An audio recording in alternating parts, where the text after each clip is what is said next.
Hey guys, good morning. Joe Madden here. Happy Monday. This is the Joe Madden Sports Podcast. I'm joined this morning by Zack Price. Now, Zack can be found everywhere. I want you guys to go give him a follow on Twitter and all his social media handles. Zack, welcome to the show. First time on here. I'm excited. Yeah, Joe. I mean, I've been watching your shows with other sports betting personalities. I love it. And so I'm honored to be on with you today. I am so excited for this. You are a sports investor. Like I said, you can be found everywhere. Tell me about what you've got going on right now, Zack. So I'm just getting back to Denver where I do my sports investing, my sports betting, getting ready for the NFL season. Obviously, that's the big one is the NFL. And so I'm getting my futures ready for Super Bowl wins and MVP, and NBA is on the horizon, which is maybe my best sport. And so people tend to forget about NBA this time of year, but that's looming. That's coming up in just a couple of weeks as well. So it's a really exciting time.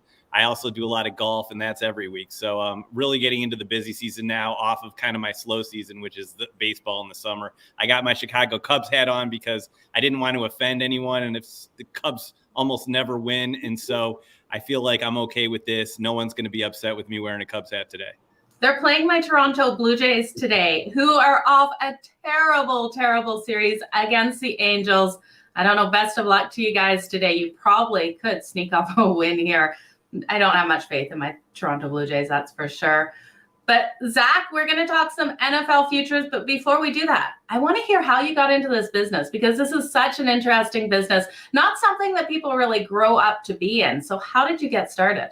Right. Well, so, sports betting is, just really became legal in the United States, aside from Nevada, in the last few years. And so, a lot of people in this space are brand new to this, whether they're just getting started betting or whether they're, putting out shows on the media and you see your talking heads a lot on TV. Well, I've been sports betting for what seems like forever.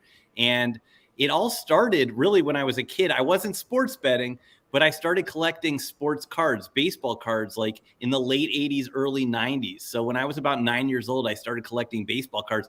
Everybody knows the Ken Griffey Jr. Upper Deck card and the 1990 Leaf Frank Thomas, Bo Jackson and his shoulder pad cards. And so I really started getting into sports, learning the statistics, watching the day-to-day, the week-to-week, the month-to-month of the price changes of these commodities, of these baseball cards. And so I really started realizing that, you can make money or lose money based on the performance of sports players or even teams. And so by the time I was 10 years old, I was showing up at baseball card memorabilia shows, buying a table. I was a dealer, and I laid out all my sports cards as a 10-year-old and sold them to other people. And then, believe it or not, when I was 11 years old, I actually produced my own sports card and memorabilia show where dealers paid me like about $50 a table. And I think we sold about 40 tables to 40 different vendors in my local high school cafeteria, and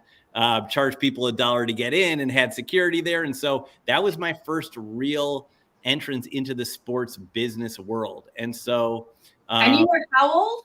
I was 11 years old when I did that. I know it seems crazy, but I had very supporting parents, and like I just kind of ran with it. And I had two younger brothers, and they helped me out as well. So I was like the baseball guy. My brother Rob, he was the basketball guy, and then my littlest brother David, he was the football guy. So I was Ken Griffey Jr. My brother Rob was Shaq O'Neal, and my littlest brother David, he was a big Joe Montana fan. So we collected the cards of our favorite players and traded them and sold them. That is a really interesting story. I can't believe you were that young doing that. You said your parents were super supportive of the whole thing? So supportive. It's unbelievable. My parents have been supportive in all my entrepreneurial journey up to here. And so the story goes on. I started taking golf pretty seriously as a teenager. And so I played in summer tournaments and really got to know that sport, played in high school, had some success there. But really where I took the sports business to the next level was I got an internship at IMG when I was in college. That's International Management Group, top sports agency in the world, and was really a follower of their founder, Mark McCormick. He wrote tons of books. And when I interned there, it really showed me the inside of sports as a business, whether it was being an agent for the players or producing a sporting event like a golf tournament. They did it all there. And that was also the same time of the Tiger Woods phenomenon. He was bursting on the scene, winning every tournament. That's when I started sports betting, kind of betting on Tiger for the Masters, for the tournament up in Akron, which is close to my hometown. So I knew the courses he was good at and was pretty successful at betting golf. Now, what I learned shortly thereafter is it's very difficult to be successful betting. And so football is extremely tough. Basketball, I knew a little bit better, but I think every sports bettor has to go through some early lumps to see how hard this really is. It's not just about knowing your stats and your sports.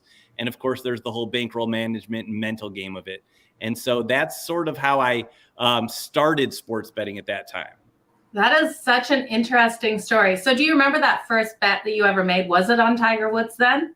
So, I can't tell you my first bet I ever made, but I would definitely say my first memories of sports betting are really watching Tiger Woods play, betting on him to win a tournament, just thinking that I knew something that, other people knew he was great. But I mean, this guy was just going to be a star, and he won 4 majors in a row.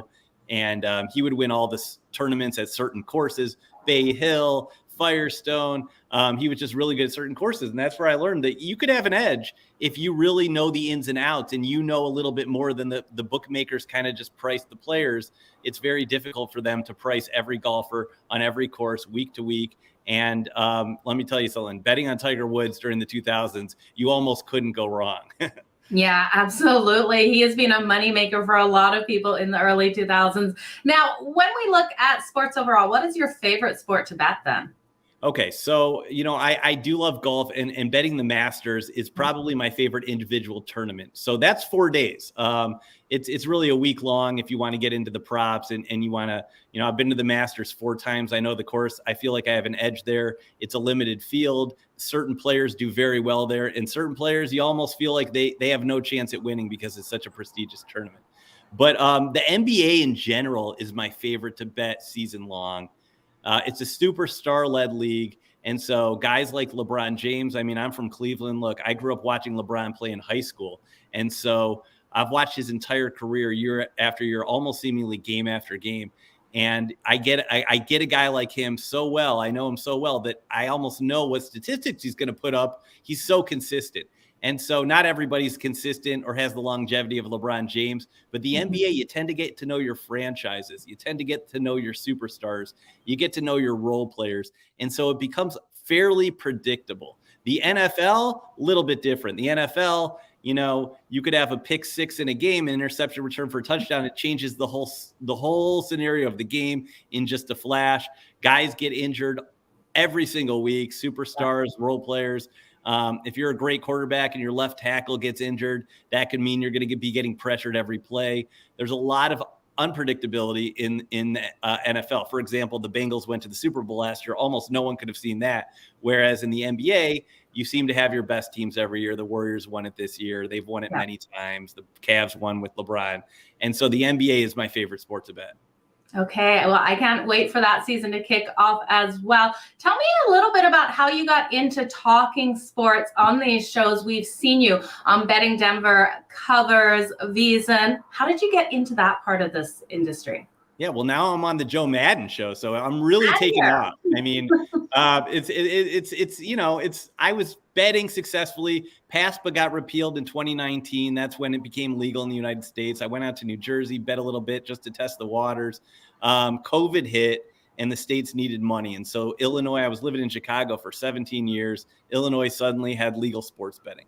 And so I was betting quite successfully there, putting out some content on Twitter, and got asked to come on some podcasts and shows. I went on Early Odds with Joe Ostrowski on Chicago Radio 670 The Score.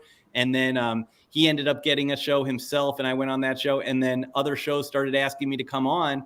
I ended up getting limited, Joe, from almost every sports book in Illinois. They wouldn't take my bets anymore. And I had to find a new place.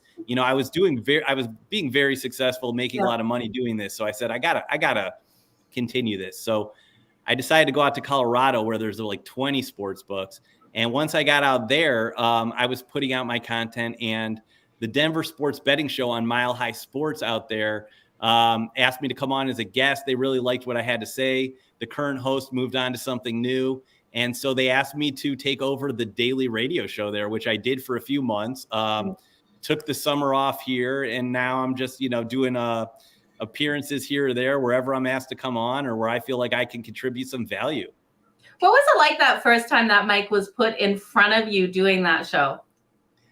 Oh, I mean, I'm just talking about something I love, and you know how it is because I know you love sports and sports betting, and you're such a natural with the mic. I mean, you get me talking about something I love. It's like I'm talking to my good friends. So I have a couple of friends, some confidants that I talk to a lot about sports betting, and I just pretend like I'm talking to them. And so, whether it's the NBA, golf, NFL, or just anything about the sports betting industry, I just love it so much. I think it's terrific, and I could talk for hours about it, and I have talked for hours about it. Well, we could totally talk for hours here. I love your story, Zach, into the industry. Let's talk some NFL futures. We know the season is kicking off on September 8th. That's going to be a great start with the Buffalo Bills and the LA Rams. Do you have any predictions for this upcoming season you want to share with us? Yeah, so like I said, Joe, I mean, the NFL is so tough that in the NBA, it's totally different, but in the NFL, I never want to take favorites here in late August, early September before the season. I just never want to take favorites. I just don't know what's going to happen. Week one, we could see big upsets out of nowhere. We could see underdog teams that we never expected upset the favorites. So I don't want to take the Bills. I don't want to take Tampa Bay. Brady hasn't even been practicing with the team. People are concerned about him right now. Now, look, I went to the University of Michigan while Brady was there. I've seen him play. Whenever he's been doubted, he performs. But even still, he's 45 years old.